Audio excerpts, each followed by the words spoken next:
అందరికీ నమస్కారం. ఒక విజ్ఞప్తి, ఎస్ఐఆర్ అవగాహన సదస్సులు నిర్వహించబడుతున్నవి. దానిలో భాగంగానే ఈరోజు 6 వార్డులో జరపబడుతుంది. దాన్ని ఒక ఇన్ఛార్జిగా నియమించారు కాంగ్రెస్ పార్టీ తరఫున. వాజిద్ అనే ఆయనకు మొత్తం ఇన్ఛార్జ్ చెప్పారు. ఆయన మొత్తం ఇక్కడ ఏమైనా డౌట్లు ఉన్నా వారు క్లియర్గా చెప్తున్నారు.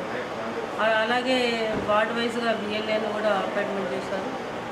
ఇక్కడ ఏమనుకుంటున్నామంటే ఇంకొక 2-3 పెట్టి కూడా ఫామ్స్ నింపాలని మేము ఆలోచన చేస్తున్నాం. 6-23 వార్డులలో ఈరోజు అవగాహన సదస్సు జరపబడింది.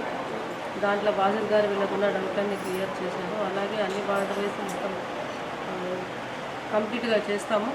అలాగే వార్డులలో కూడా ఒక 4 మెంబర్ని ఇన్ఛార్జ్గా పెట్టి వాళ్ళతోనే ఫామ్ నింపించాలని ఆలోచన ఈరోజు చేస్తున్నాము. దాన్ని అమలు పరుస్తామని అనుకుంటున్నాము. ధన్యవాదాలు.